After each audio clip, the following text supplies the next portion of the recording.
Hi readers, welcome back to my channel, Lila Wanders and Reads. Lee here, and today I am bringing you a World War II book haul. If you follow along my channel, I talked about it on yesterday's video. Still a sweaty mess here. It's the same day I'm recording. I have been reading, as my first book, Berlin Diary by William Shirer. This starts in 1934 and goes up to the end of 1940. It says 1941 in here, but the last entry is in December 1940. I am currently in 1940, and this book directly led me to a book haul. I'm going to tell you why, but I'm going to share something else with you first from this book. So it's really interesting to me listening to Shirer's opinion, because a lot of it is opinion, and his thoughts on what was happening in Germany and the surrounding nations in 1940.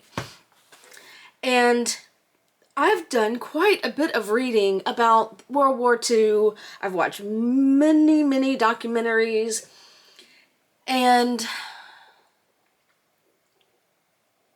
I can't remember how I first learned about this, but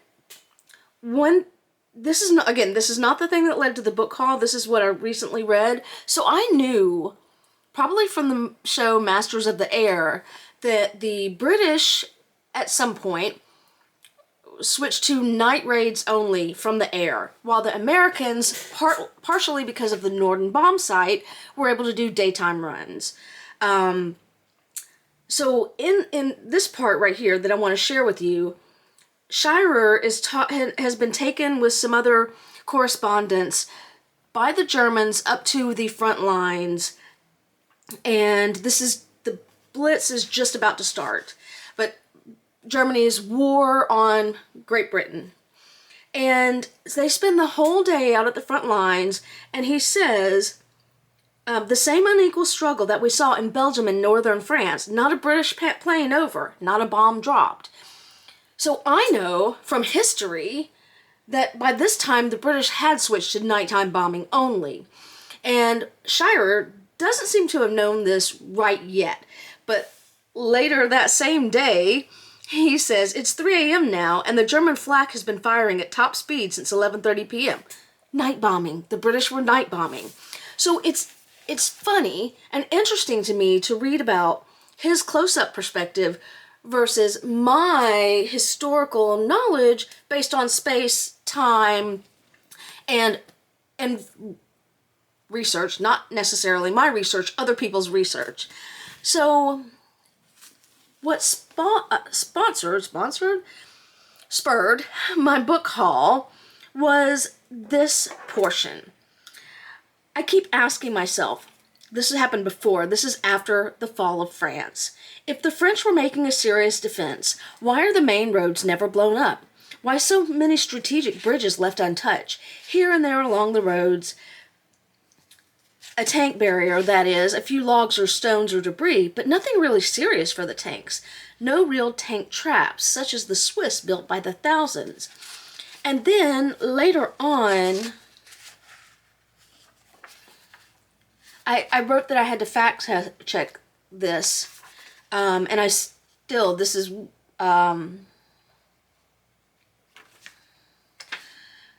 this is why I did the book haul. He says, secondly, there was a complete collapse of French society and of the French soul. Secondly, there was either treachery or criminal negligence in the high command and among the high officers in the field. And so I was like, it's easier. He was right there in the midst of it, so it's easy for me to look back and say, is that true?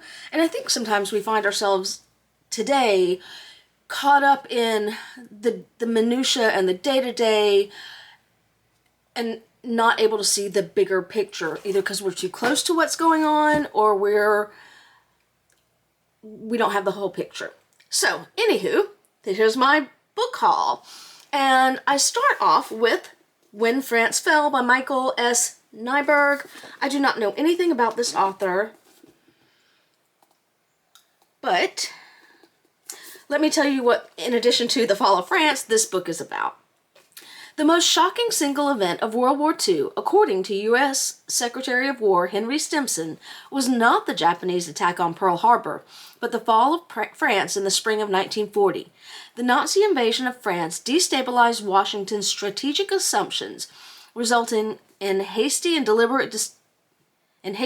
desperate decision-making, the opposite of deliberate. Michael Nyberg offers a dramatic history of America's bewildering response, policies that placed the United States in league with fascism and nearly ruined its alliance with Britain. FDR and his advisors naively believed, I have to check on this book, they could woo Vichy France's decorated wartime leader, Marshal Philippe Pétain, and prevent the country from becoming a formal German ally. The British, convinced that the Vichy government was fully subservient to Nazi Germany, chose to back Charles de Gaulle and actively financed and supported the resistance.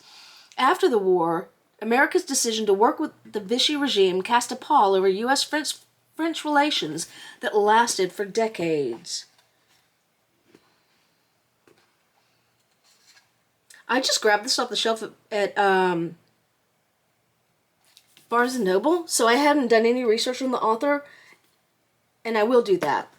Now, an author who I do know a little bit more about is Julian Jackson. Not a lot more, but he's written extensively on France in World War II.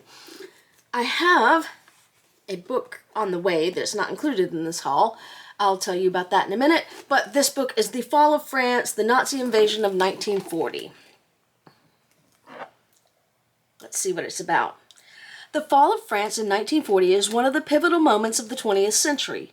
If the German invasion of France had failed, it's arguable that the war might have ended right there.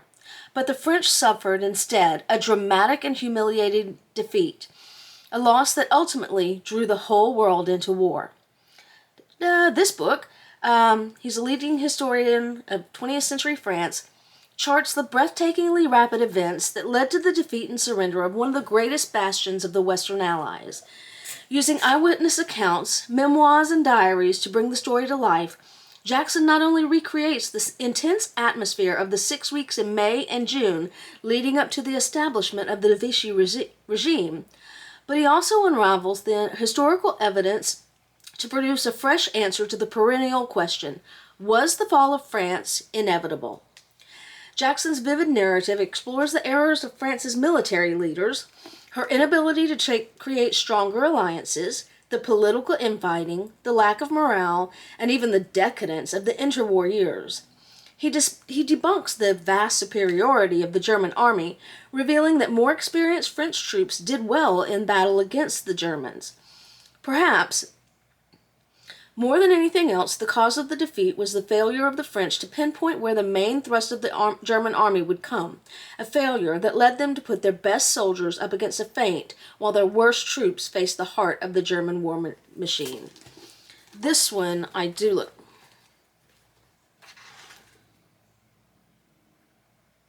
This must be this is a used book because it's got highlights in here that are clearly by somebody, not highlighted part of the book. Interesting. So, I will definitely compare the two, and I wonder if he says anything about America. I know that my boss has a rather low opinion of Charles de Gaulle, and I wonder, does it stem from, well, what this guy says? I know that some folks did not like him. I've listened to an audiobook about his life. We'll get there in a minute also. And I don't remember anything from it. So the other book that I have coming in by Julian Jackson is France, the Dark Years, 1940 to 1944. That's when they were under German occupation and under the Vichy government. France was occupied. Paris was occupied. Anywho, moving on. The next book I got was France on Trial, The Case of Marshal Pétain. Petain? Petain. Also by Julian Jackson. The next book is also by Julian Jackson. In the terrible month of October 1940, few things were more shocking than the sight of Marshal Philippe Pétain, supremely decorated hero of the First World War, now the head of the French government, shaking hands with Hitler. Pétain announced that France would henceforth collaborate with Germany. Let me see something real quick. That's October. Right now, I am on September 18th in the Berlin Diary, so I can't wait to hear what he has to say about that.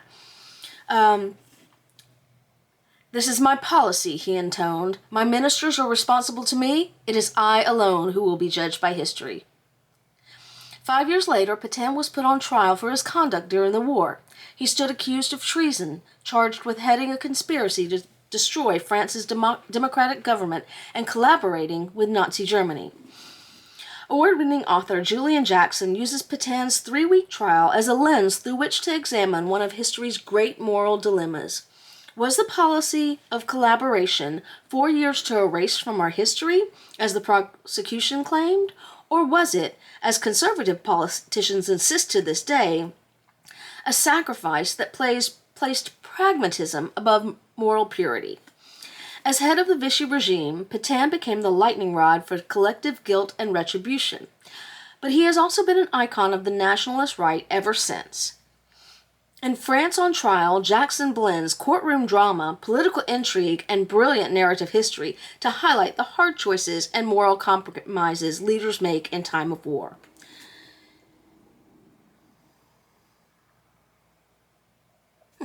So, look forward to reading that. Anywho. Finally, obviously there's a theme. It's all about the fall of France, and I'm going to look up more about that first book that I got later, but I'm ending it with yet another, God, this is heavy, book about de Gaulle. I will probably use this primarily for reference, and I may audiobook it because it's a chunky monkey. Anywho, this is the definitive biography of the mythic general who refused to accept the Nazi domination of France. He captures Charles de Gaulle as never before, drawing on unpublished letters, memoirs, and papers from the recently opened de Gaulle archive. When did that happen? Not the point.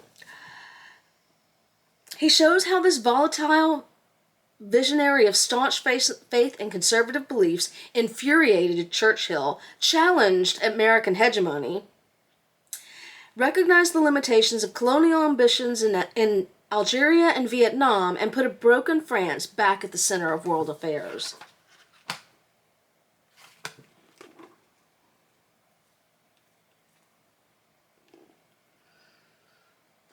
Anywho, that is my book haul. I am leaning forward to, hopefully in January, start working on an online master's in World War II history.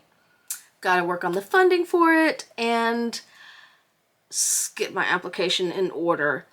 But if I get that started, then these will be valuable resources. I'm kind of all over the place on how I want to focus this study, but I do want to end up with a master's degree. Anywho, that is it for me. If you have any interest in World War II history, I'd love to hear from you down in the comments.